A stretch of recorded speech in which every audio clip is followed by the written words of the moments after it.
Swaggy on the mic.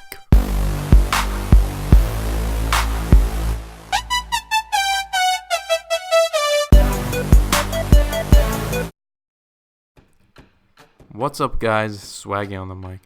I'm back with another video. Today we're going to be taking a look at what happens when you play Pokemon Go for 1 year. Let's get into it. Taking a look, I'm a level 36 and I think that's pretty good because it took over 1,000 days for Allier to reach level 40.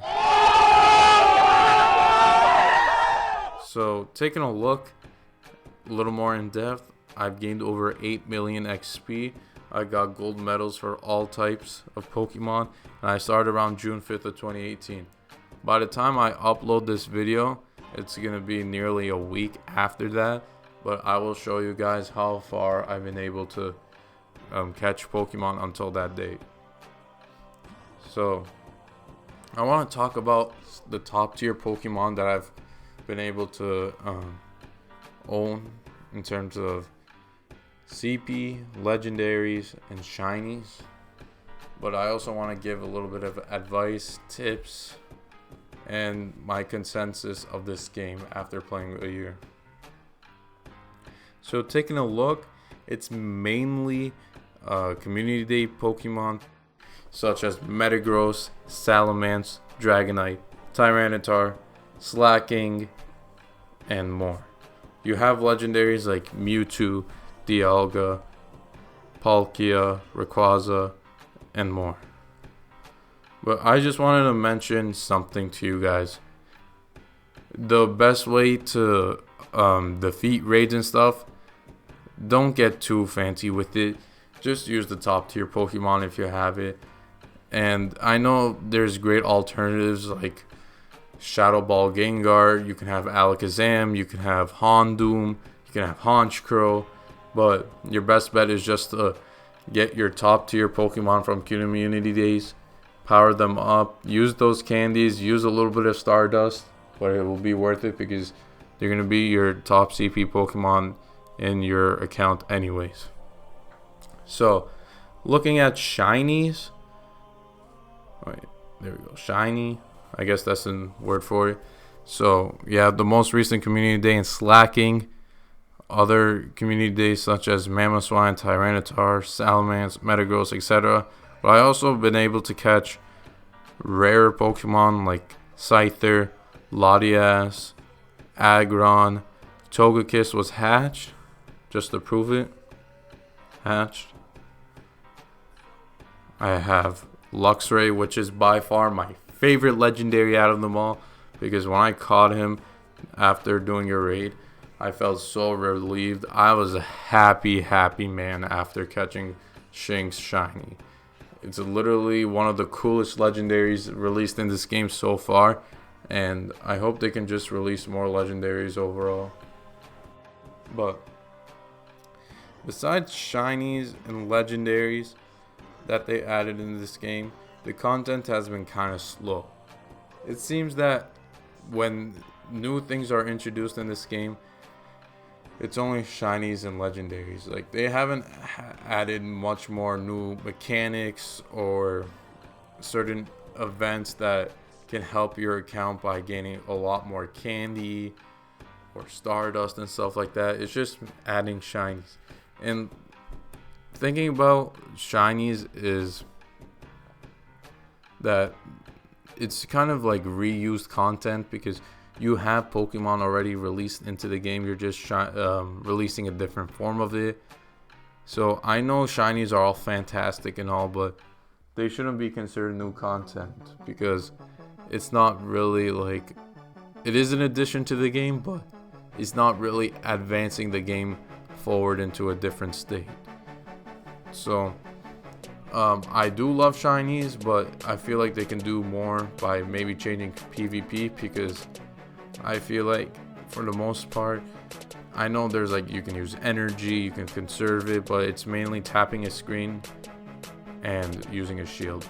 I don't like PvP too much, but there are desired rewards that can come out of it, such as candy, Stardust, and stones. So I guess it is usable in that sense. So while those are all great for PvP.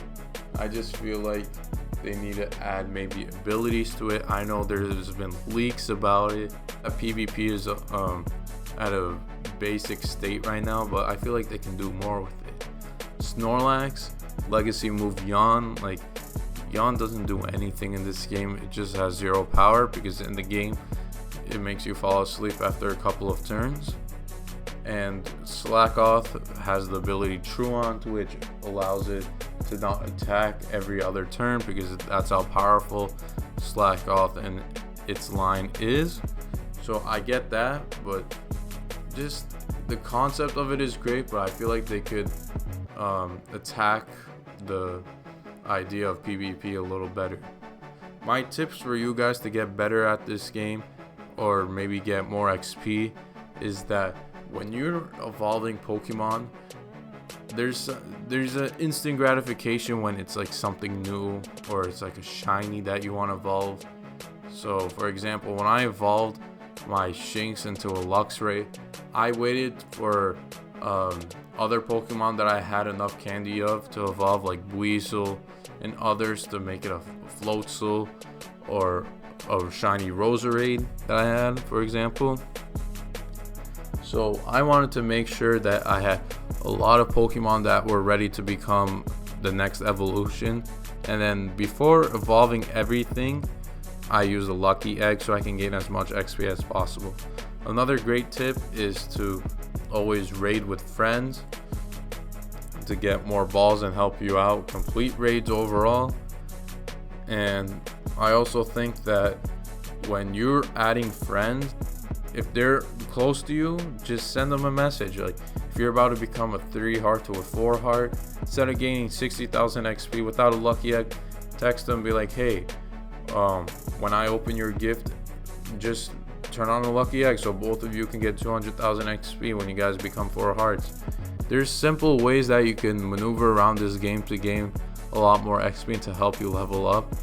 And I mean, I'm no perfect person when it comes to this game, because my shiny luck it's good, but it's not as good as it could be. And I've also made many mistakes where playing this game I haven't been able to use lucky eggs when I've reached 4 hearts with friends and totally forgot about it. But yeah, I wanted to take a look at my Pokédex briefly. As I previously mentioned, I have all the gold badges for each region. I got all 151 Pokemon in the Kanto region. For Johto, I've got most of them. There's a few regional exclusives that I haven't got, like Heracross and Corsola. But Unknown is just very rare, obviously, unless if you got the chance to go to Go Fest.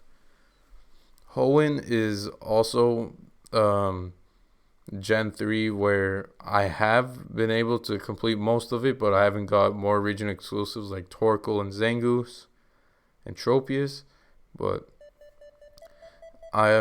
you can see here that Flygon is a Pokemon that I haven't got yet. I have a Lucky Trapinch, but I'm just trying to get more candy for it. But I also think that they may do a community day for Trapinch too, because it seems like they're still doing Gen 3 Pokemon community days, so we'll just wait on that.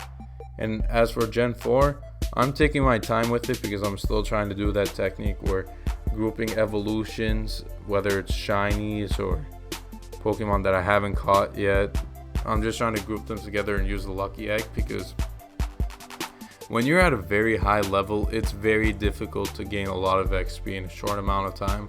So I think that's one of the best ways to do it, obviously. I have some of the babies like Bonsai, Happiny, Munchlax, Riolu, and I have some of the cool Gen 4 Pokemon. And by the way, Gen 4 is my favorite by far, because I have been able to start off by playing Pokemon Diamond and Pearl, so I have a very biased opinion for Gen 4 being my favorite, but I know overall it's not the favorite of most people. But if you guys enjoyed the video, drop a like, comment, and have a very nice day.